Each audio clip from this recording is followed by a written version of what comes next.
ನಾನು ಅಪ್ಲೋಡ್ ಮಾಡೋ ಎಲ್ಲ ವೀಡಿಯೋಗಳನ್ನು ಮೊದಲು ನೋಡೋದಕ್ಕೆ SPK ಕನ್ನಡ ಚಾನಲ್ನ ಸಬ್ಸ್ಕ್ರೈಬ್ ಮಾಡಿಕೊಂಡು ಅದರ ಪಕ್ಕ ಇರೋ ಬೆಲ್ ಐಕನ್ನ ಆನ್ ಮಾಡ್ಕೊಳ್ಳಿ. ಇದರಿಂದ ನಾನು ಯಾವುದೇ ವೀಡಿಯೋ ಅಪ್ಲೋಡ್ ಮಾಡೋದಾದ ನೋಟಿಫಿಕೇಷನ್ಗೆ ಸಿಗುತ್ತೆ. ಹಾಯ್ ಹಲೋ ಎಲ್ರಿಗೂ ನಮಸ್ಕಾರ. SPK ಕನ್ನಡ ಯೂಟ್ಯೂಬ್ ಚಾನಲ್ಗೆ ನಿಮಗೆ ಸ್ವಾಗತ. ಏಪ್ರಿಲ್ 7ರ ಪ್ರಮುಖ ಪ್ರಚಲಿತ ವಿದ್ಯಮಾನಗಳನ್ನು ನೋಡೋಣ. ನಮ್ಮ ಟೆಲಿಗ್ರಾಮಲ್ಲಿ ಇದರ PDF ಅನ್ನು ಅಪ್ಲೋಡ್ ಮಾಡಲಾಗುತ್ತೆ, ಹೋಗಿ ಒಂದು ಸಲ ಚೆಕ್ ಮಾಡಿ. ಈ ವಿಡಿಯೋದ ಡಿಸ್ಕ್ರಿಪ್ಷನಲ್ಲಿ ಅದರ ಲಿಂಕ್ಸ್ ನಿಮಗೆ ಸಿಗುತ್ತೆ. 20 ವರ್ಷಗಳ ನಂತರ ರಾಜೀನಾಮೆಯನ್ನು ನೀಡಿದ ಅಲ್ಜೇರಿಯಾದ ಅಧ್ಯಕ್ಷರ ಹೆಸರೇನು? ಸರಿಯಾದಂಥ ಉತ್ತರ ಆಪ್ಷನ್ 1 ಅಲ್ಬೆಲಾಜಿಜ್ ಬೌಟ್ಲಿಕಾ. ಅಲ್ಜೇರಿಯಾದ ಸುದೀರ್ಘ ಸೇವೆಯನ್ನು ಸಲ್ಲಿಸಿದ ನಂತರ ಅಧ್ಯಕ್ಷರಾದ ಅಲ್ಬೆಲಾಜಿಜ್ ಬೌಟೆಫ್ಲಿಕಾ ಅವರು ತಮ್ಮ ರಾಜೀನಾಮೆಯನ್ನು ಘೋಷಿಸಿದ್ದಾರೆ. ಸಾಮೂಹಿಕ ಪ್ರತಿಭಟನೆಗಳು ಅವರ ಆಳ್ವಿಕೆಯನ್ನು ಕೊನೆಗೊಳಿಸಿದ್ವು. ಸೇನೆಯಿಂದ ಕರೆಯನ್ನು ಕೂಡ ಅವರ ಅಧಿಕಾರವನ್ನು, ಅವರ ಸುದೀರ್ಘ ಹಿಡಿತವನ್ನು ಪಡ್ಕೊಳ್ಳೋಕ್ಕಾಗಲಿಲ್ಲ. ಸೇನೆ ಮೇಲೂ ಕೂಡ ಜನ ಕೂಡ ಅಲ್ಲಿ ಪ್ರತಿಭಟನೆಯನ್ನು ಮಾಡಿದ್ರು, ಸಾಮೂಹಿಕ ಪ್ರತಿಭಟನೆಯನ್ನು ಮಾಡಿದ್ರು. ಈ ಎಲ್ಲ ಕಾರಣಗಳಿಂದ ಅವರ ಸುದೀರ್ಘವಾದ ಸೇವೆ ಅಂತ್ಯ ಆಗಿದೆ. ಅಲ್ಜೇರಿಯಾದ ಅಧ್ಯಕ್ಷ ಸ್ಥಾನದಿಂದ ಅವರು ಕೆಳಗಿಳಿದಿದ್ದಾರೆ. ಇತ್ತೀಚೆಗೆ ಗೂಗಲ್ ಇಂಡಿಯಾ ಉದ್ಯಮ ಮುಖ್ಯಸ್ಥರಾಗಿ ನೇಮಕಗೊಂಡಂಥವರು ಯಾರು? ಸರಿಯಾದ ಉತ್ತರ ಮಯೂರ್ ಕಾಂಗೋ, ಆಪ್ಷನ್ 2. ಮಾಜಿ ಬಾಲಿವುಡ್ನ ನಟಿ ಹಾಗೂ ನಿರ್ವಹಣಾ ನಿರ್ದೇಶಕರಾಗಿ ಕೆಲಸ ಮಾಡ್ತಿರುವಂಥ ಮಯೂರ್ ಕಾಂಗೋ ಅವರು ಗೂಗಲ್ ಇಂಡಿಯಾದ ಮುಖ್ಯಸ್ಥರಾಗಿ ನೇಮಕಗೊಂಡಿದ್ದಾರೆ. ಭಾರತಕ್ಕೆ -24 ರೋಮಿಯೋ ಸಿಹಾಕ್ ಹೆಲಿಕಾಪ್ಟರ್ಗಳನ್ನು ಮಾರಾಟ ಮಾಡಲು US ಅನುಮೋದಿಸಿದೆ. ಎಷ್ಟು ದುಡ್ಡಿಗೆ ಅಂತ ಪ್ರಶ್ನೆ ಇದು. ಸರಿಯಾದ ಉತ್ತರ 2.6 ಶತಕೋಟಿ ಡಾಲರ್, 2.6 ಶತಕೋಟಿ ಡಾಲರ್ ವೆಚ್ಚದಲ್ಲಿ ಭಾರತಕ್ಕೆ 24 MH-60 ರೋಮಿಯೋ ಸಿಹಾಕ್ ಹೆಲಿಕಾಪ್ಟರ್ಗಳನ್ನು ನೀಡೋದಕ್ಕೆ ಒಂದು ಅಗ್ರಿಮೆಂಟ್ ಆಗಿದೆ. ಲೋಕಸಭಾ ಚುನಾವಣೆಗೆ ನಕಲಿ ಸುದ್ದಿಯನ್ನು ಎದುರಿಸಲು ಯಾವ ಸಾಮಾಜಿಕ ನೆಟ್ವರ್ಕ್ ಅಪ್ಲಿಕೇಶನ್ ಸತ್ಯ ಪರೀಕ್ಷಿಸುವ ವೈಶಿಷ್ಟ್ಯವನ್ನು ಹೊಂದಿದೆ? ಸರಿಯಾದಂಥ ಉತ್ತರ ಆಪ್ಷನ್ 1 ವಾಟ್ಸಪ್ ಇಂಥ ಒಂದು ಕೆಲಸಕ್ಕೆ ಕೈ ಹಾಕಿದೆ. ಲೋಕಸಭಾ ಚುನಾವಣೆಯಲ್ಲಿ ಈ ಒಂದು ಚುನಾವಣೆ ಪ್ರಾರಂಭ ಆಗೋದಕ್ಕೂ ಮುಂಚೆ ನಕಲಿ ವದಂತಿಗಳು ಮತ್ತು ಸುಳ್ಳು ಸುದ್ದಿಗಳು ಹರಡೋದು ವಾಟ್ಸಪ್ಪಲ್ಲಿ ಹೆಚ್ಚು. ಹಾಗಾಗಿ ವಾಟ್ಸಪ್ ಸತ್ಯ ಪರೀಕ್ಷಿಸುವ ವೈಶಿಷ್ಟ್ಯವಾದ ಒಂದು ತಂತ್ರಜ್ಞಾನವನ್ನು ಅಳವಡಿಸ್ಕೊಂಡಿದೆ. ಭಾರತ ಮೂಲದ ಮಾಧ್ಯಮ ಕೌಶಲ್ಯ ಆರಂಭಿಕ ಪ್ರೋಗ್ರಾಂ ಸಹಯೋಗದೊಂದಿಗೆ ಇದನ್ನು ಅಭಿವೃದ್ಧಿಪಡಿಸಲಾಗಿದೆ. MH-60 ಸಿಹಾಕ್ ಹೆಲಿಕಾಪ್ಟರ್ಗಳು ಯಾವ ದೇಶಕ್ಕೆ ಸೇರಿವೆ? ಮೇಲ್ಗಡೆ ಪ್ರಶ್ನೆಗೆ ಉತ್ತರ ನಿಮಗೆ ಸಿಗುತ್ತೆ. United States. ರಾಕೇಶ್ ಯಾವ ಮುಂದಿನ ದೇಶದ ಹೈಕಮಿಷನರ್ ಆಗಿ ಆಯ್ಕೆಯಾಗಿದ್ದಾರೆ? ಸರಿಯಾದ ಉತ್ತರ ಕ್ಯಾಮರೂನ್ ದೇಶಕ್ಕೆ ಅವರು ಹೈಕಮಿಷನರ್ ಆಗಿ ಭಾರತದಿಂದ ಹೈಕಮಿಷನರ್ ಆಗಿ ಆಯ್ಕೆಯಾಗಿದ್ದಾರೆ. ಇಲ್ಲಿವರೆಗೆ ರಾಕೇಶ್ ಮಲ್ಹೋತ್ರಾ ಅವರು ಕ್ಯಾಮೋಸ್ ಜನರಲ್ ಆಗಿ ಕೆಲಸ ಮಾಡ್ತಾಯಿದ್ರು. ಇವ್ರನ್ನ ಈಗ ಕ್ಯಾಮರೂನ್ ಗಣರಾಜ್ಯಕ್ಕೆ ಭಾರತದ ಹೈಕಮಿಷನರ್ ಆಗಿ ನೇಮಕ ಮಾಡಲಾಗಿದೆ. UAEಯಿಂದ ಪ್ರತಿಷ್ಠಿತ ಜಾಯದ್ ಪದಕವನ್ನು ಈ ಕೆಳಗಿನವರಲ್ಲಿ ಯಾರು ಪಡೆದಿದ್ದಾರೆ? ಸರಿಯಾದ ಉತ್ತರ ನರೇಂದ್ರ ಮೋದಿ ಅವರು, ಭಾರತದ ಪ್ರಧಾನಮಂತ್ರಿಗಳು.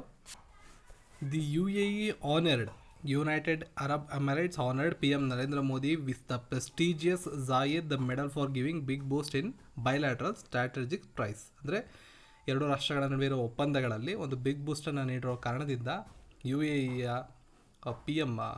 ಅವರು PM ನರೇಂದ್ರ ಮೋದಿ ಅವರಿಗೆ ಈ ಪುರಸ್ಕಾರವನ್ನು ನೀಡಿದ್ದಾರೆ.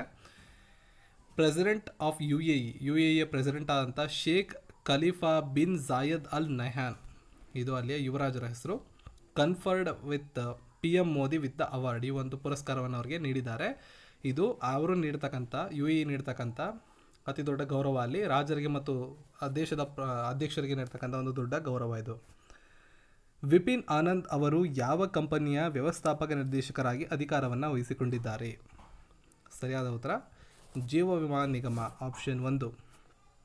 ವಿಪಿನ್ ಆನಂದ್ ಅವರು ಲೈಫ್ ಇನ್ಶೂರೆನ್ಸ್ ಕಾರ್ಪೊರೇಷನ್ ಆಫ್ ಇಂಡಿಯಾದ ವ್ಯವಸ್ಥಾಪಕ ನಿರ್ದೇಶಕರಾಗಿ ಅಧಿಕಾರವನ್ನು ವಹಿಸಿಕೊಂಡಿದ್ದಾರೆ.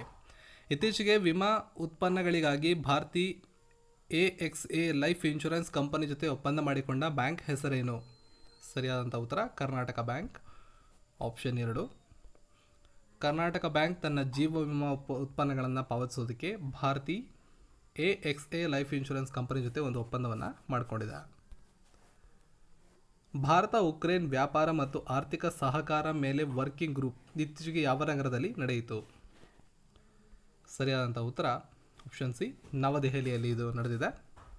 ಭಾರತ ಮತ್ತು ಉಕ್ರೇನ್ ದೇಶಗಳ ನಡುವಿನ ರಫ್ತು ಮತ್ತು ಆಮದುಗಳ ಪ್ರಾಮುಖ್ಯತೆ ಹೊಂದಿರುವ ದ್ವಿಪಕ್ಷೀಯ ವ್ಯಾಪಾರದ ಬಗ್ಗೆ ಇಲ್ಲಿ ಚರ್ಚೆ ಮಾಡಲಾಯಿತು. ನವದೆಹಲಿಯಲ್ಲಿ ನಡೆದಂಥ ಟ್ರೇಡ್ ಆ್ಯಂಡ್ ಎಕನಾಮಿಕ್ ಕೋಆಪರೇಷನ್ ನಲ್ಲಿ ಭಾರತ ಮತ್ತು ಉಕ್ರೇನ್ನ ವರ್ಕಿಂಗ್ ಗ್ರೂಪ್ 4ನೇ ಶೃಂಗಸಭೆಯ ಒಂದು ಭಾಗವಾಗಿ ಇದನ್ನು ಚರ್ಚೆ ಮಾಡಲಾಯಿತು. ಇನ್ನು TBN ರಾಧಾಕೃಷ್ಣ ಅವರು ನ್ಯಾಯಮೂರ್ತಿಗಳು. TBN ರಾಧಾಕೃಷ್ಣನ್ ಅವ್ರ ಬಗ್ಗೆ ಇವತ್ತು ನಾವು ತಿಳ್ಕೊಳ್ಳೋಣ ಈ ವಿಡಿಯೋದಲ್ಲಿ. ಕೋಲ್ಕತ್ತಾ ಹೈಕೋರ್ಟ್ನ ನೂತನ ನ್ಯಾಯಮೂರ್ತಿಗಳಾಗಿ ಇವರು ನೇಮಕಗೊಂಡಿದ್ದಾರೆ. ಪಶ್ಚಿಮ ಬಂಗಾಳ ರಾಜ್ಯದ TN ತ್ರಿಪಾಠಿ ರಾಧಾಕೃಷ್ಣ ಅವರಿಗೆ ಪ್ರಮಾಣ ವಚನವನ್ನು ಬೋಧಿಸಿದ್ದಾರೆ. ಇದಕ್ಕೂ ಪೂರ್ವದಲ್ಲಿ ರಾಧಾಕೃಷ್ಣ ಅವರು ಹೈದರಾಬಾದ್ ಹೈಕೋರ್ಟ್ನ ಮುಖ್ಯ ನ್ಯಾಯಮೂರ್ತಿಗಳಾಗಿ ಕೆಲಸ ಮಾಡಿದ್ದಾರೆ. 2004ರಲ್ಲಿ ಕೇರಳ ಹೈಕೋರ್ಟ್ನ ನ್ಯಾಯಮೂರ್ತಿಗಳಾಗಿ ನೇಮಕವಾಗಿ ನಂತರ 1983ರಲ್ಲಿ ಇದಕ್ಕೂ ಮುಂಚೆ 1983ರಲ್ಲಿ ತಿರುವನಂತಪುರಂನಲ್ಲಿ ವಕೀಲರಾಗಿ ವೃತ್ತಿ ಜೀವನವನ್ನು ಆರಂಭ ಮಾಡಿದ್ದಾರೆ.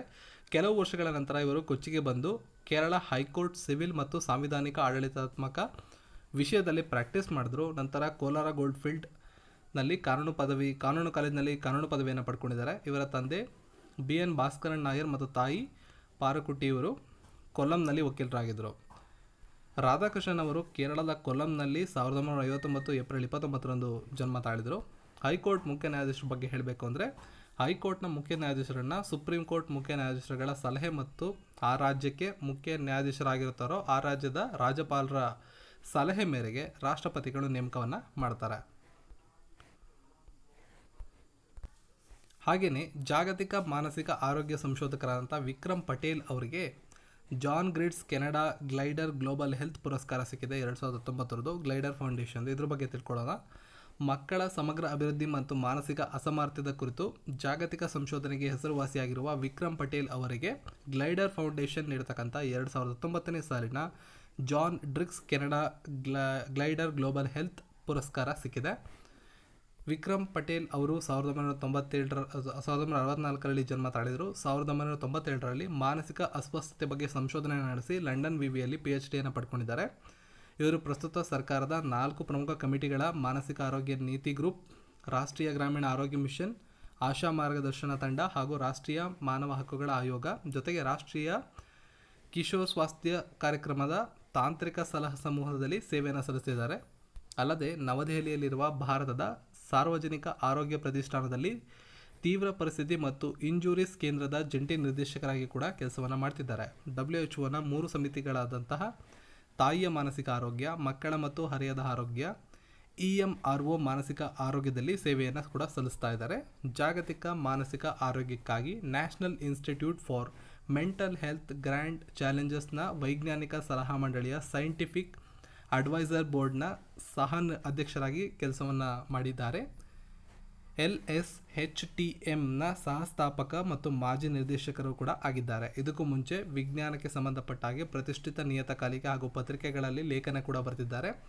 2003ರಲ್ಲಿ where there is no psychiatrist ಎನ್ನುವ ಪುಸ್ತಕವನ್ನು ಕೂಡ ಬರೆದಿದ್ದಾರೆ. ಇವರ ಸಂಶೋಧನೆಗೆ ಅಮೆರಿಕದ ಸರ್ನಾಥ್ ಪುರಸ್ಕಾರ, Wellcome Trust Principal Research Fellowship, 2015ರಲ್ಲಿ ವಿಶ್ವದ 100 ಅತ್ಯಂತ ಪ್ರಭಾವಶಾಲಿ ವ್ಯಕ್ತಿಗಳ ಪಟ್ಟಿಯಲ್ಲೂ ಕೂಡ ಇವರು ಹೆಸರು ಕೇಳಿ ಬಂದಿದೆ. ಇವಾಗ 2019ನೇ ಸಾಲಿನ ಗ್ಲೈಡರ್ ಫೌಂಡೇಶನ್ನ ಜಾನ್ ಡಿಕ್ಸ್ ಕೆನಡಾ ಗ್ಲೈಡರ್ ಪುರಸ್ಕಾರ ಇವರಿಗೆ ಸಿಕ್ಕಿದೆ. ಸೊ ಈ ಮಾಹಿತಿಗಳು ನಿಮಗೆ ಉಪಯುಕ್ತ ಅನಿಸಿದ್ರೆ ಈ ವಿಡಿಯೋನ ಲೈಕ್ ಮಾಡಿ. ಇದರ PDF ಪಡ್ಕೊಳ್ಳೋದಕ್ಕೆ ಡಿಸ್ಕ್ರಿಪ್ಷನ್ನ ಚೆಕ್ ಮಾಡ್ಬೋದು. ಗೂಗಲ್ ಡ್ರೈವ್ ಲಿಂಕ್ ಕೂಡ ನಾನು ಕೊಟ್ಟಿರ್ತೀನಿ, ಟೆಲಿಗ್ರಾಮಲ್ಲೂ ಕೂಡ ಕೊಟ್ಟಿರ್ತೀನಿ, ನೀವು ಡೌನ್ಲೋಡ್ ಮಾಡ್ಕೋಬೋದು.